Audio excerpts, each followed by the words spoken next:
Вітаю, друзі! Знаєте, Володимир Зеленський не може змінитися. Не може і не хоче. Бо кожен раз його заява повинна якось надихати людей, а замість того вона збільшує недовіру до влади. Остання заява Зеленського: Путін зупинить війну. Так Зеленський заявив, що Україна разом із партнерами розробила план тиску на Росію для завершення війни. Нам потрібно повернути війну на територію Росії. Після цього російське суспільство відчує на собі наслідки цієї війни і чинитиме тиск на владу. Путін не хоче зупиняти цю війну, але він її зупинить. У нас є план. Ми розуміємо, що маємо робити. Це спільний план з нашими партнерами про те, як чинити на нього тиск. Саме це заявив Зеленський. Мені цікаво, от чи вірите ви в цей план так, як вірю я? Я вірю в цей план, дійсно. Вірю, як в травневі шашлики та 3000 ракет до кінця 25-го року. Вірю, як в блекаут в Москві, якщо буде блекаут у Києві. Вірю, як в план стійкості і план перемоги Зеленського. Вірю, але не дуже. До речі, а що з цими планами? Тому що новий план – це супер. А що зі старими? Можна прозвітувати. Може, Зеленський хоче розповісти, що там з тими планами. Що з планом стійкості, які не можуть виконати через те, що він поставив Добограєв на посади, які розкрадають бюджети і не можуть реалізувати поставлені перед ними ціли.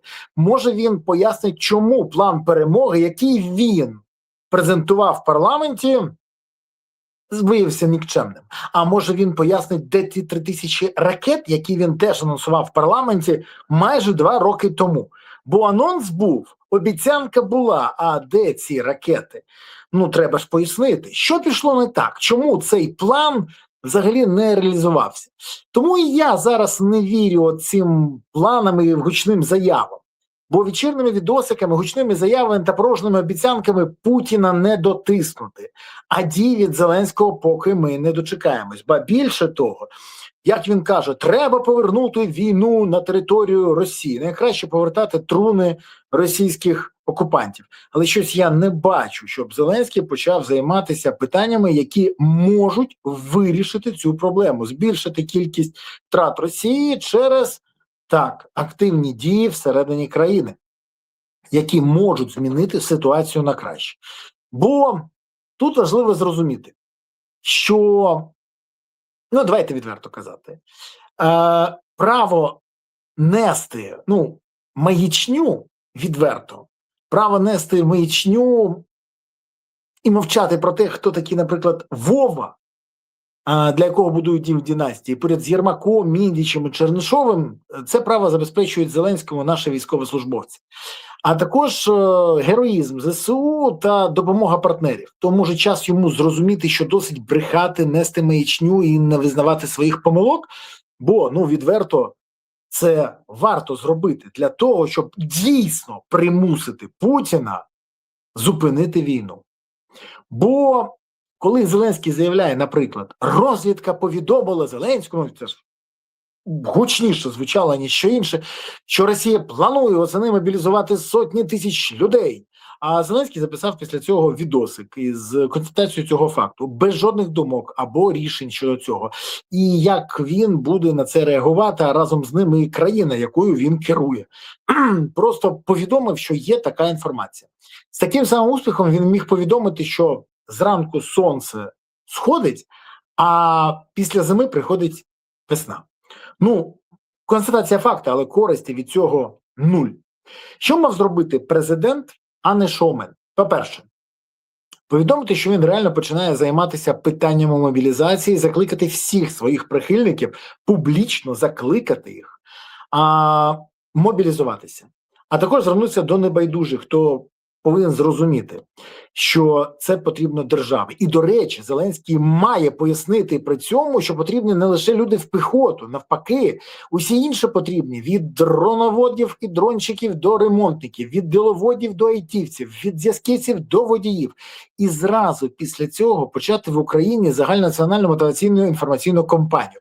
До речі, найкраще було б мотивувати українців, якщо б він привів приклади того, як його друзі, знайомі, бізнес-партнери, колеги, або найближче його оточення, від тих, хто не має, до речі, депутатського статусу, до тих, хто а сьогодні може бути мобілізований, наприклад, особистий фітнес-тренер Зеленського, який, до речі, заброньований від мобілізації, приєднується до Збройних сил. Бо мотивувати потрібно власним прикладом.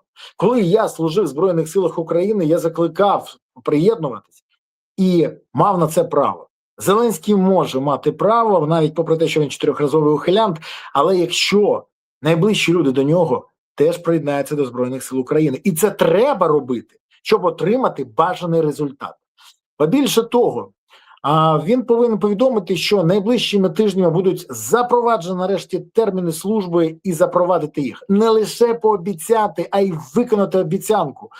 А також зайнятися нарешті вирішенням проблем СЗЧ, і бажано йому пам'ятати, що тут потрібен не лише батіг, а й пиріг, бо мотивувати треба. Ще раз кажу, мотивувати, і Зеленський має зобов'язання перед державою змінити ситуацію, бо обирали його у 2019 році для того, щоб він завершив війну. А він привів країну до ситуації ще гірше, ніж вона була раніше. Тож варто виправляти ситуацію. До речі, по-друге, і тут окрема увага, він має звернутися негайно до Стефанчука та попросити його повернути депутатів до ВР із відпусток вже зараз, не через тиждень, не через там якусь кількість діб, а зараз. Бо кожен день зволікання смерті подібне, і почати приймати рішення, частини з яких я перелічив в першому пункті, а є ще інші рішення, які теж треба прийняти. Окрім того, ВР негайно має проголосувати за повернення 40 мільярдів із резервного фонду на потреби Сил оборони України. Це ті самі 40 мільярдів, які перекинули в резервний фонд Сил оборони України. Бо бажалось, що на ябачки, кешбеки, все інше більше потрібні гроші. Зараз з'ясувалося, що на Сил оборони не вистачає. Тож треба виправляти свою помилку. По-третє, не треба нічого оголошувати, а треба нанести по російському тіньовому флоту в Балтійському морі удари дронами і беками та повністю перекрити Росії транспортні коридори, які, наприклад, як Кремль перекрив Україні у Чорному морі.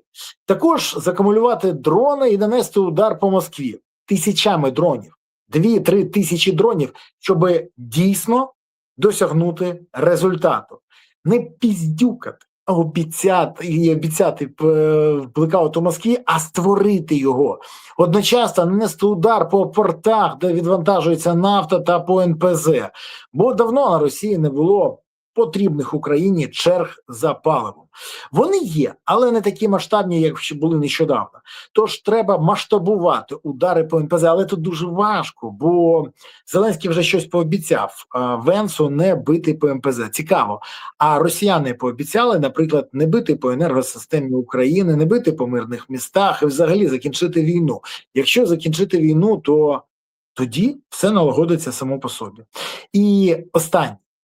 Не будинки в династії треба добудовувати, а завод Ренметал нарешті добудувати. Не обіцяти маячню про те, що вже до кінця року з'явиться або дешевий Петріот від Фаєрпойнту, або самі вже виробляти будемо ракети для Петріота. Тому що виробляти ракети, якщо і будемо колись, то це для цього треба від 3 до 5 років, щоб тільки налагодити все для виробництва. А тут треба вже сьогодні і негайно. Оце і є реакція на події. Так, це малюнок, великими мазками, відверто, якщо повністю розписувати, то відео вийде години на 2, а може і 3. Але я ж не президент, я можу пояснити маленькі речі і далі треба розвивати. Для цього у президента є і люди, і інституції, і ресурси, і гроші, і все інше.